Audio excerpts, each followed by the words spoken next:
Que la paix et la bénédiction d'Allah se répandent de façon perpétuelle et ininterrompue sur le prophète Mohammed sallallahu alayhi wa sallam. Chers fidèles musulmans, la mort est ce qui nous rend le plus triste quand elle emporte un être cher à nous. Un être que nous avons aimé, avec qui nous avons partagé de meilleurs moments en Dieu. Mais cependant, nul n'est éternel. Toute âme goûtera à la mort. Tôt ou tard, chacun de nous quittera cette vie.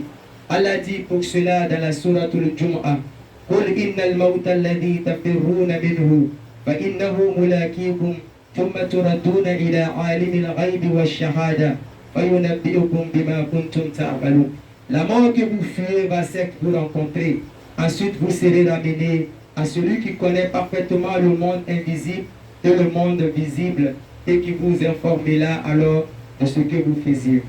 Cependant, un véritable croyant ne craint pas la mort. Il craint plutôt une vie dans la désobéissance de Dieu. De ce fait, en toute vérité, une courte vie dans le service de Dieu vaut mieux qu'une longue vie dans la débauche, dans le vice, dans le mal, dans la désobéissance d'Allah. Tout ce qu'Allah fait est bon.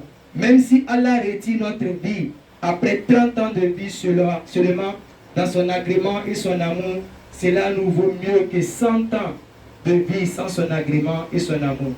Pour cette raison, n'ayons pas peur de mourir si tôt, mais ayons plutôt peur de vivre longtemps, inutilement et désagréablement sur cette terre.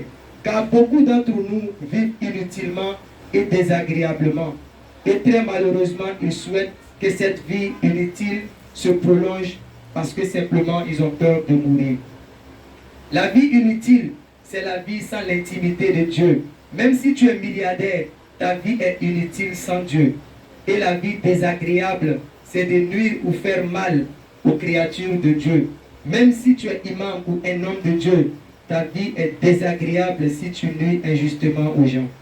Alors prions simplement Dieu de nous donner une vie utile et agréable, une vie dans laquelle nous servirons Dieu, dans laquelle nous aimerons Dieu, dans laquelle nous agirons pour la cause de Dieu, dans laquelle nous aiderons et soutiendrons les créatures de Dieu, dans laquelle nous aimerons pour Dieu, dans laquelle nous lutterons pour faire triompher le bien et la justice et lutterons pour éradiquer le mal et l'injustice. Même si cette vie est courte, elle est préférable et mieux que de souhaiter une longue vie pour s'aimer le désordre ou le mal sur la terre des hommes. C'est Dieu qui agit pour toutes les réalisations du monde. Ainsi, il utilise des gens pour une mission ou une cause sur terre.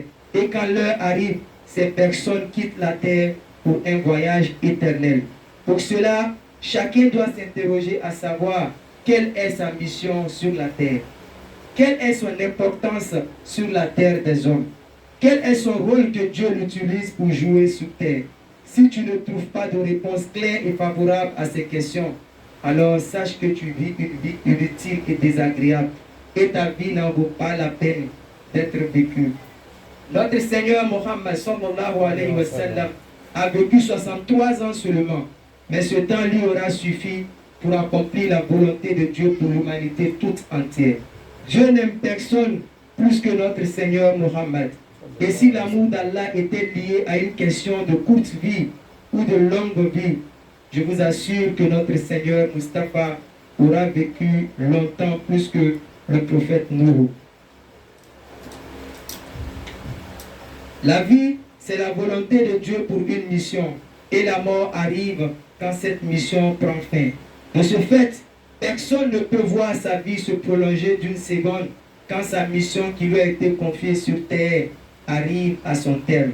Sinon, le prophète Mohammed sallallahu alayhi wa sallam allait vivre physiquement pour l'éternité.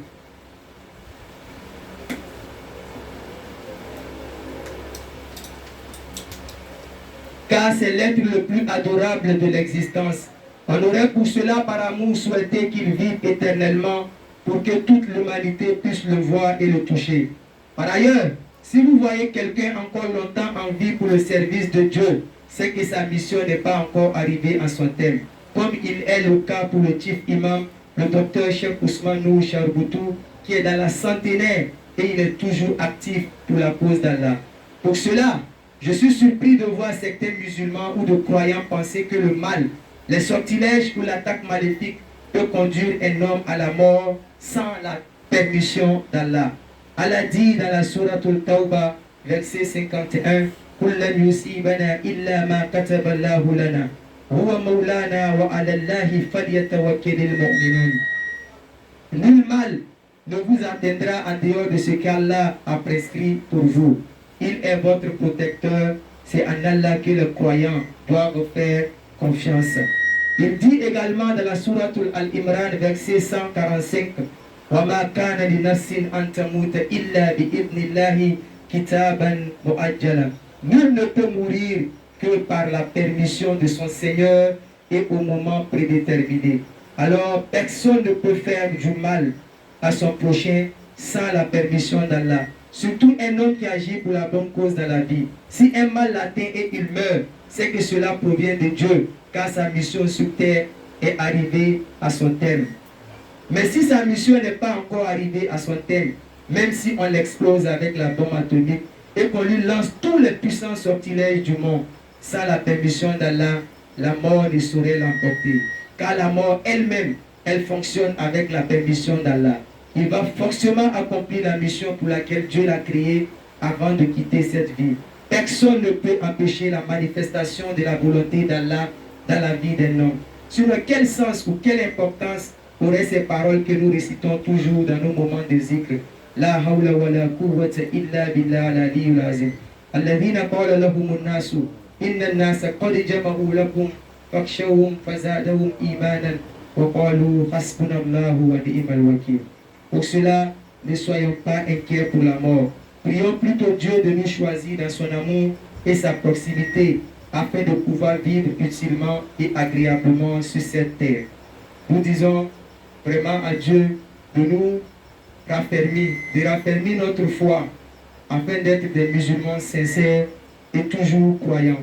ربنا تقبل منا إنك أنت السميع العليم وتب علينا يا مولانا إنك أنت التواب الرحيم ربنا لا تؤاخذنا إن نسينا وأخطأنا ربنا ولا تحمل علينا إسرا كما عملته على الذين من قبلنا ربنا ولا تحملنا ما لا طاقة لنا به واعف عنا واغفر لنا وارحمنا أنت مولانا فانصرنا على القوم الكافرين اللهم فرج عن أمة سيدنا محمد اللهم فرج عن أمة سيدنا محمد اللهم فرج عن أمة سيدنا محمد إن الله وملائكته يصلون على النبي يا أيها الذين آمنوا صلوا عليه وسلموا تسليما وصلى الله تعالى وعلى آله وصحبه وسلم تسليما سبحان ربك رب العزة عما يصفون والسلام على المرسلين والحمد لله رب العالمين أقول قول هذا وأستغفر الله لي ولكم قوموا إلى الصلاة يا عباد الله.